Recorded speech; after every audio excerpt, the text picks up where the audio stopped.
खुलुमबाय आं सिबि रानी ब्रह्म नोंथांमोनखौ आंनि एसबि बड' निउज चेनेलाव गासैखौबो बरायबावनाय थाबाय नोंथांमोननि थाखाय आं गोदान मोनसे भिडिअ लानानै फैबावबाय अन्नानै भिडिअखौ जोबजासिम नायलांदो उदालगुरियाव मानसि बुथारनाय जाथाय 19 बोसोर बैसोनि सासे सिख्लाखौ बुथारदों सिख्लानि नखरनिफ्राय अजद होनाय बायदिब्ला जिनाहारि खालामनानै बुथारदों नाथाय पुलिसआ बेनि सायाव दासिमबो रोखा खालामाखै पस्टमर्टेमनि उनावसो गासैबो रोखा जागोन होननानै फोरमायथिदों बुथारजानाय सिख्लानि मुङा सुक्रिया खातुन 19 बोसोर बैसोनि आरो बुथारग्रानि मुङा आब्दुल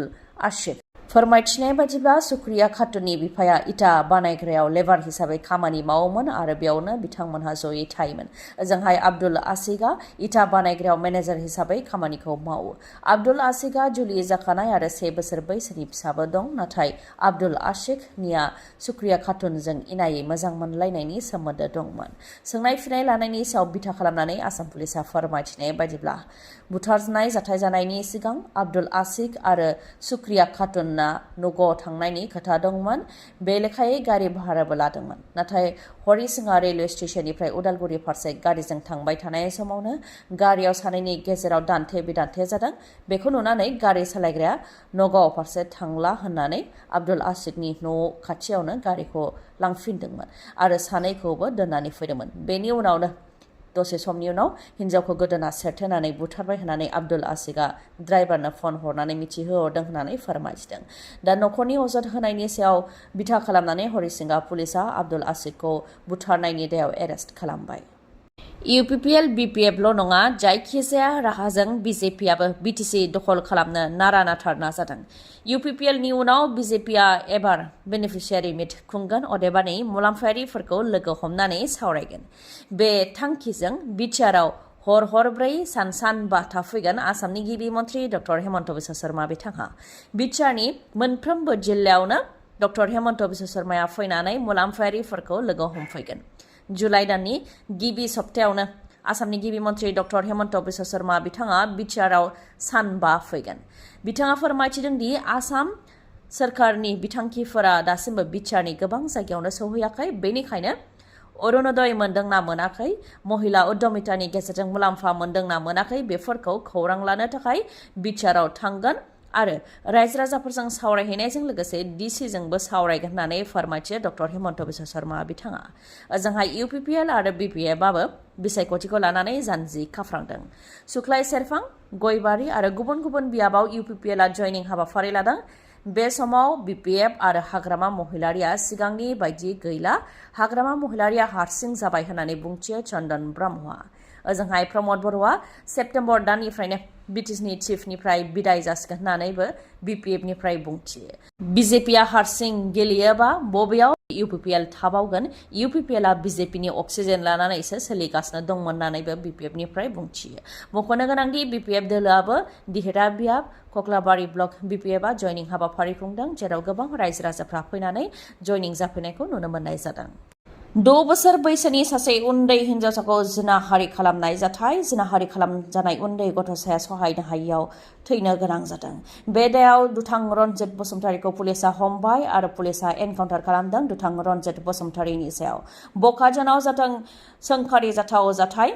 रनजित बसुमतारी मुंनि दुथांनि लुबैनायनि बोलि जानो गोनां जादों 6 बोसोर बैसोनि सासे उन्दै गथ'साया जिनाहारि खालामजानायनि उनाव थैनो गोनां जादों उन्दै गथ'साया उनाव उन्दै गथ'सानि गोथै देहाखौ दैखर सिंनिफ्राय बोखांनो हादों रायजो राजाया नखरनिफ्राय फोरमायथिनाय बायदिब्ला साननैसोनिफ्रायनो गोमानानै दंमोन उन्दै हिन्जावसा गथ'आ बेखौ लानानै नखरनि सोद्रोमाफ्रा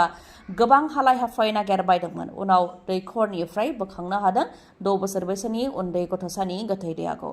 बेनि उनाव पस्टमर्टेम खालामनायाव गासै जाथाया सिगाङाव फैदों आरो दायनिगिरि रनजित बसुमतारीखौबो पुलिसआ हमनो हादों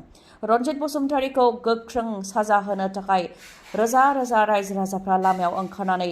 दाबि खालामदोंमोन बेनि उनावनो पुलिसआ रनजित बसुमतारीखौ हमनानै एनकाउन्टार खालामदों बकाजानाव जादों बे सोंखारि जाथाव जाथाया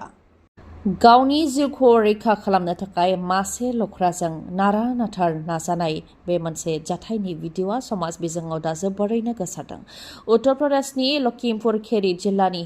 थरहरा तहसिलनि मोनसे इटा बानायग्रायाव गिख्रंथाव जाथाय खामानि मावफुबाय थानाय समावनो मासे लख्राया सासे मावसुमाखौ गाग्लोबफैदोंमोन नाथाय मावसुमाया गोबां साहसजों लख्राजों जुजिनो नाजादोंमोन आरो गावनि जिउखौ रैखा खालामनो नाजादोंमोन गुबुन मावसुमाफोराबो इथा अन्थाइ बायदि खुबैनानै सुबुंखौ रैखा खालामनो नाजादोंमोन नाथाय हायाखै गोबां नाजानायनि उनाव लख्रानि गाग्लोबनायाव जिउ खोमानो गोनां जादों मावसुमाया हाग्रा बिफाननिफ्राय रैखा खालामनो फैनाय सुबुंफोरनि सायावबो गाग्लोबदों आरो बे जाथायाव गासै 7 सुबुंफोरा जोखोम जानो गोनां जादों होननानै खौराङाव मोननाय जादों उत्तर प्रदेशनि लखिमपुर खेरि जिल्लानि थरहरा तहसिलनि मोनसे इथा भाट्टायाव जादों बे गिख्रंथाव गाग्लोबनाय जाथाया प्रमद बर' गो बेक UPPL गो बेक प्रमद बर'खौ जोंनो नाङा बे स्लगानजों गोमसारहोदों लोब लोब रायजो राजाफ्रा आदानि कम्पानिनो हा एंगारनो नागिरनायखौ लानानै बर'फोरनि अनगायैबो गुबुन गुबुन हारि माहारियाबो हेंथा होदों बर' आइजोफोरा आखायाव हासिब लानानै हेंथा होदोंमोन नाथाय एबार आखायाव सिखा लावथि बायदि लानानै हेंथा होदों गार' आदिबासि आरो गुबुन गुबुन हारिनि आइजोफोरा मख'नो गोनांदि पर्बतझाराव आदानिनो थार्मेल पावार प्रजेक्ट बानायनो थाखाय सरकारा हा होनो नागिरनायखौ लानानै रायजो राजाया खुद्रिदों रायजो राजाजों जेबो सावरायालासे सिरि सिरियै सिमा गायफैदों होननानै फोरमायथियो रायजो राजाफ्रा आरो आदानिनो हा होनो थाखाय सरकारनि बा UPPL नि मानसिफ्रा फैनानै सिमा दिन्थिफैदों बेखौ खौरां मोननाय लोगो लोगोनो रायजो राजाफ्रा ओंखारनानै हेंथा होदों होननानै फोरमायथियो रायजो राजाफ्रा बेखौनो बुंथिबावदि जिउ होगोन नाथाय हा एंगारा आदानिया फैनानै हा लाफैनाय लोगो लोगोनो जों हा मोननाय नङा आरो दंफां लाइफां गासैखौबो दानस्रांजोबगोन प्रमद बर' सरकारा हानि पाट्टा होनायनिसो खोथा होदोंमोन नाथाय गोबां बुरजा हाखौ आदानिनोसो एंगारनो नागिरदों होननानै बुंथियो नाथाय बेनि हेंथा जोंनि गासै हारिनि आफादफोरानो फैनानै जयै धरना होगोन होननानै बुंथियो गुबुन गुबुन हारिनि सुबुंफोरा थांनाय MP बिसायख'थियाव कंग्रेसनिफ्राय बिजाथि महरै गसंनाय गर्जन मोसाहारिया UPPL निफ्राय 3 कोटी रां लादों होननानै रायजो राजानि गेजेराव सावरायनाय जादोंमोन BPF नि भटखौ दाननो थाखाय अदेबानि भटारफोरखौ बोखावनो थाखाय UPPL निफ्राय गर्जन मोसाहारिया 3 कोटी रां लादों होननानै रायजो राजानि गेजेराव सावरायनाय जादोंमोन UPPL निफ्राय 3 कोटी रां लानाय खोथाया थारैनो बेसेबां सैथो बे खोथाखौ रोखा खालामबाय क'क्राझार डिस्ट्रिक्ट कंग्रेस कमिटिनि गाहाय नेतारि हाबिल आलिया बेखौनो फोरमायथिदों दि MP बिसायख'थियाव UPPL निफ्राय 3 कोटी रां लानाय खोथाया सैथो नाथाय बे रांखौ गर्जन मोसाहारिया लायाखै अल इन्डिया कंग्रेस कमिटिनि सेक्रेटारि आरो आसामनि को-इनचार्ज पृथ्वीराज साथे बिथाङासो लादों होननानै फोरमायथियो हाबिल आलिया नाथाय दोलोनि सिंनि खोथाया दा माबोरैहाय ओंखारखो बेखौ नोंथांमोनहा सानदों जानांगौ मख'नो गोनांदि क'क्राझार डिस्ट्रिक्ट कंग्रेस कमिटिनि गाहाय नेतारि हाबिल आलिखौ 3 दाननि थाखाय दोलोनिफ्राय सासपेन्ड खालामदों सासपेन्ड खालामनायनि उनाव हाबिल आलिया गावबो दोलोनिफ्राय रिजाइन होबाय अदेबानि बिबान एंगारबाय रिजाइन होनायनि उनाव दोलोनि माखासे जेंनानि सायाव खुगा बेखेवदों बिथाङा फोरमायथिदों दि गर्जन मोसाहारिनि थाखायसो कंग्रेस दोलोआ BTCआव जादोंमोन बिथाङा कंग्रेसनि गाज्रि समाव कंग्रेस दोलोआव हाबनानै खामानि मावदोंमोन नाथाय MP गौरब गगৈ बिथाङा बिटिआरआव फैनानै गर्जन मोसाहारि जाय कंग्रेस BTCनि चेयारमेन बिथांखौ एंगारनानै मिटिंखौ खुंदों बेखौ जों बयबो दुखु मोनदों होननानै फोरमायथियो गर्जन मोसाहारि बायदिखौनो MP गौरब गगैआ बेबायदि खालामदोंबा फिसा फिसौजों मा जागोन बेखौ लानानै रायजो राजाया दुखु मोनदों होननानै फोरमायथियो लोगोसे फोरमायथिबावदि कंग्रेसनि बारग' आफादगिरि भुपेन बराया गासै हारि माहारिखौ लानानै खामानि मावदोंमोन नाथाय MP गौरब गगैआ आफादगिरि बिबान लानायनि उनाव दा 6 दाननि गेजेरावनो कंग्रेसआ जोबस्रांगोन होननानैबो फोरमायथियो बिथाङा आसाम मेघालय सिमायाव दुंहाव थासारि आसामनि माखासे सुबुंफोरखौ बुदों मेघालयनि माखासे सुबुंफोरा जायनि जाहोनाव आसामनि माखासे सुबुंफोरा जोखोमबो जानो गोनां जादों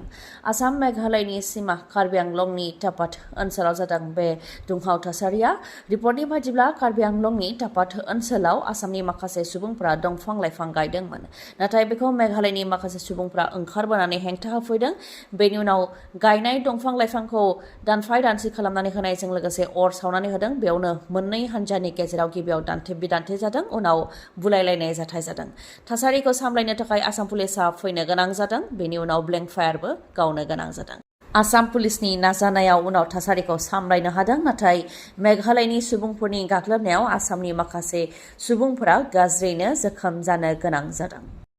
आफां आसामनि देरसिन मेगननि फाहामसालिनि मादाव गंसे बङाइगाव थानाय आइ हस्पिटालाव असिटि मेसिन सफैबाय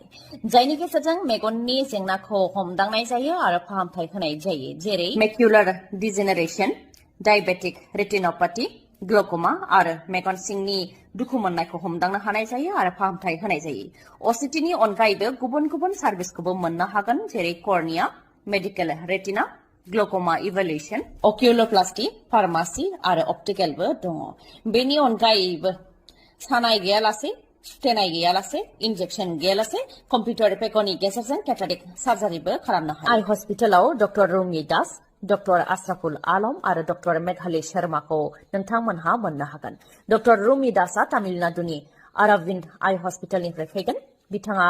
कर्निया आरो केटारेक्ट स्पेसियलिस्ट, MBBS, MS अप्थालमलजी आरो टपिकल फेक' सार्जारिनि एक्सपार्ट। बिथांजों लोगोसे MBBS, MS आइ स्पेसियलिस्ट अप्थालमलजी फेक' सार्जन डक्टर आशराफुल आलम आरो MBBS, MS आइ स्पेसियलिस्ट अप्थालमलजी डक्टर मेघाली शर्माखौ मोननो हागोन। खम बेसेनावनो नोंथांमोनहा फाहामथाय लानो हागोन। थङा जाहैबाय बङाइगावनि लवार आसाम हस्पिटालनि उल्था दिगाव थानाय बास स्टेन्डनि साखाथियाव। कन्टेक्ट नाम्बारा 6900949900। दिनैनि भिडिअ एसेनोसै। गाबोन आरो गोदान भिडिअजों लोगो मोनफिनबावगोन। नोंथाङा दासिमबो आंनि चेनेलखौ साबस्क्राइब खालामाखैबा अन्नानै साबस्क्राइब खालामदो, लोगोसे लाइक, कमेन्ट आरो शेयार खालामनो दाबाव। गोजोन्थों।